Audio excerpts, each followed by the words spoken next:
사랑하는 대신교회 성도님들 안녕하세요. 미나름 목사입니다. 오늘은 지난 시간에 이어 욥기 새로 보기의 두 번째 시간입니다. 지난 시간에는 욥기의 서두에 등장하는 하나님과 사탄의 내기, 그리고 이로 인해 고난당하는 욥을 변호하시는 하나님의 모습을 살펴보았습니다. 우리는 여기에서 무고한 자의 고난을 선명하게 보이시는 하나님의 뜻을 알게 되었으며, 여기에서부터 겸손히 나와 타인의 고난을 바라보아야 함을 이야기했지요. 오늘은 욥기 4장부터 시작되는 친구들의 모습을 살펴보려 합니다. 욥의 친구들은 모두 훌륭한 신학자이자 고난당한 욥을 위로하기 위해 찾아온 좋은 친구였습니다. 그러나 그들이 나누는 대화는 썩 욥에게 위로가 되지 않았던 것 같습니다. 오히려 그를 더욱 괴롭게 하고 힘들게 했지요. 지금부터는 욥의 친구들이 건넨 말을 통해 그들의 신학을 살펴보려 합니다. 그리고 그들이 간과했던 것은 무엇이었는지, 무엇 때문에 그들의 말이 고난당한 이의 영혼을 상하게 한 것인지를 생각해 보도록 하겠습니다. 가장 먼저 입을 연 자는 대만 사람 엘리바스입니다. 그는 욥의 세 친구 중에서도 가장 나이가 많은 자로 추정되지요. 그는 3번의 권면을 욥에게 건넵니다. 그중 성서의 한 구절을 살펴보며 그가 주장하는 바를 간단히 이야기해 보려 합니다. 생각하여 보라. 죄 없이 망한 자가 누구인가? 정직한 자의 끊어짐이 어디 있는가? 엘리바스는 고난의 원인을 죄에서 찾는 사람이었습니다. 그가 확신을 가지고 욥에게 설명했던 가르침의 핵심은 하나님께서 사악한 자를 멸하시고 올바른 자에게 보상을 하신다는 것이었죠. 이는 인과응보의 법칙이라 할 수 있겠습니다. 내가 만일 하나님을 찾으며 전능하신 이에게 간구하고 또 청결하고 정직하면 반드시 너를 돌보시고 내 의로운 처소를 평안하게 하실 것이라. 이 말씀은 빌닷이 욥에게 건넨 이야기입니다. 빌닷 역시 엘리바스와 유사한 방식의 조언을 건넵니다. 그는 더불어 그의 고난의 상황이 하나님을 찾고 간구함을 통해 회복될 것이라고 이야기하고 있습니다. 청결하고 정직한 삶을 회복한다면 다시 평안을 되찾을 것이라 말하고 있지요. 내 자랑하는 말이 어떻게 사람으로 잠잠하게 하겠으며 내가 비웃으면 어찌 너를 부끄럽게 할 사람이 없겠느냐. 내 말에 의하면 내 돈은 정결하고 나는 주께서 보시기에 깨끗하다 하는구나. 소발은 자기 자신에게서 죄를 찾지 못하는 욥을 향해 훈계합니다. 결백함을 주장하는 그를 답답하게 여기며 하나님 앞에서 깨끗하다 이야기하는 그를 향해 자신을 돌아볼 것을 이야기하지요. 욥의 친구들이 건넨 권면은 대부분 옳습니다. 하나님의 권위를 인정해야 한다고 이야기하고 하나님을 의지하라 말하지요. 그리고 자신의 죄를 돌아볼 것을 권합니다. 더불어 하나님의 정의로우심을 부각시키며 사악한 자를 멸하시고 올바른 자에게 보상하시는 하나님을 주장하고 있지요. 이 말들을 전면으로 부정하고 옳지 않다 말할 수 있을까요? 저는 대부분의 이야기들이 교회에서 가르치고 전해지는 바른 신앙의 모범이라 생각이 되어집니다. 그리고 또 한 가지 그들의 태도도 살펴봅시다. 그들이 과연 욥을 약올리고 괴롭히기 위해 이런 이야기들을 시작했던 것일까요? 그렇지 않습니다. 그들은 분명 욥을 위로하기 위해 그를 찾아왔습니다. 선의였지요. 실제로 그들은 욥이 한동안 자신의 처지를 한탄할 때 말없이 침묵을 지키며 그의 이야기를 듣기만 했습니다. 하지만 어느 순간 도저히 참을 수 없어 하나님을 변호하며 나선 것입니다.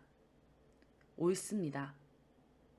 그러나 고난당하는 이의 고통을 가중시키는 역할만 했을 뿐 욥의 마음을 가볍게 하지도 그들의 목적대로 의로운 자세로 변화시키지도 못했습니다. 그들의 말은 교리적으로 온당했으며 그 동기 역시 선했습니다. 또한 그들이 비록 욥을 설득하는 데 실패했다 하더라도 그들은 유능한 신학자들이었지요. 그럼에도 불구하고 그들의 말은 욥에게 아무런 도움이 되지 않았습니다. 그렇다면 그 이유는 무엇일까요? 그들은 어떤 교리적인 원칙을 그들의 출발점으로 취하고 그것을 욥에게 적용시키려 하고 있습니다. 그들은 자신의 가르침을 확신했지만 욥에게, 즉 고통받는 인간에게 말한 것은 아무것도 없다는 것을 깨닫지 못했습니다. 그들의 관점에서 볼 때 욥의 의무는 이 신학을 이해하는 것이고 그것을 받아들이는 것이며 자기 자신의 상황에 적용시키는 것이었습니다. 그의 불평은 상황을 악화시킬 뿐 신을 섬겨야 하는 인간이 지녀서는 안 될 불온한 감정이었지요. 또한 그들에게는 죄가 핵심이었던 반면 욥은 무고한 자신에게 찾아온 고난이 핵심이었습니다. 욥이 죄인이냐 아니냐가 대화의 중심축이 되었던 친구들과 달리 욥은 부당한 고통의 문제 앞에서 고뇌했습니다. 그들에게 교리적 절대선이 중요했던 반면 욥은 자신의 삶 가운데 찾아온 고난의 문제를 해석해내는 그 문제가 중요했던 것입니다. 욥의 반응은 표면적으로 볼 때 그의 친구들의 말보다 온당치 않습니다. 자신의 의로움을 주장하고 하나님의 섭리를 이해할 수 없다 말합니다. 하나님께서 자신을 재앙으로 이끄신다고 원망하지요. 그러나 성경은 그런 욥의 태도를 정죄하지 않습니다. 그는 질문을 던지는 중에 있었기 때문입니다. 그는 어떻게 해야 할지를 알지 못했지만 그의 친구들의 신학적 방법은 인간에 대한 모독이며 이는 하나님에 대한 왜곡된 이해로 이끌어 간다는 것을 확신했습니다. 그는 계속 질문했죠.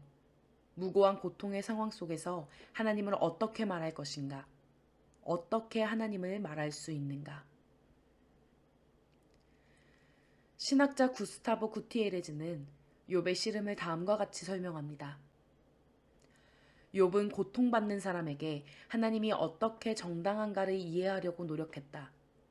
그는 그러므로 자기 앞에 주어진 신학의 족쇄 차는 것을 거부했다.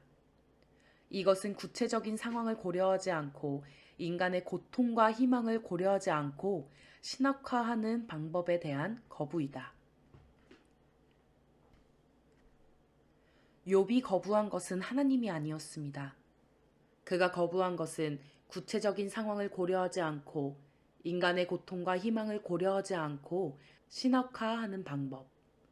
자신의 신앙 안에서 그 모든 것을 재단하고 따지려 하는 태도에 대한 거부였습니다. 욥은 고통받는 사람에게 하나님이 어떻게 정당한가를 이해하려 노력했습니다. 그렇기에 자신의 삶을 통해 깨달은 바 비인간적이고 차갑기만 한 교리와 신학의 족쇄차기를 거부했지요. 그리고 흥미롭게도 하나님께서는 발칙하고 불온하게 자신에게 질문을 던지고 몸부림치는 욥, 오직 그에게만 자신을 나타내 보이시며 자신의 신비를 설명하십니다. 내가 옳다 자부하는 성경의 뜻, 신학, 신앙의 길이 절대적이라는 오판으로 인해 인간의 삶을 더욱 큰 고통으로 몰아가고 있지는 않은지 나의 삶을 돌아봅시다. 하나님께서는 구체적인 인간의 삶과 상황을 고려하지 않고 고난받는 이에게 자신의 신앙을 주장했던 욥의 친구들을 꾸짖으십니다. 그리고 발칙할 만큼 고난 앞에서 하나님의 존재를 이해하려 달려들던 욥을 오직 그만을 대면하십니다. 사랑하는 대신교회 성도 여러분, 고난 앞에서 우리가 취할 삶의 태도는 완고한 신학자로서의 모습이 아닙니다. 인간이 처한 상황에서 그의 고통을 함께 마음 아파하며 고난 가운데 찾아오시는 하나님을 끊임없이 찾는 것입니다. 욥은 친구들의 온갖 비난 속에서도 하나님께 질문하기를 멈추지 않았습니다. 하나님께 자신을 만나 주실 것을, 자신에게 설명해 주실 것을 요구했습니다. 그리고 결국 오직 그만이 하나님을 만날 수 있었습니다. 오늘의 말씀을 기억하며 고난의 순간 완고한 신학자가 아닌 하나님을 끊임없이 찾는 우리가 되길 소망합니다. 하나님의 말씀을 기다리고 귀 기울이며 고난의 한복판에서 말씀하시는 하나님의 음성을 듣게 되는 우리가 되길 기도합니다. 그때의 우리는 하나님께서 우리 삶에 임재하시는 경험을 하게 될 것입니다. 이제 찬양 가운데 오늘 주신 말씀을 묵상하며 욥기 새로 보기 2번째 시간을 마치도록 하겠습니다. 감사합니다.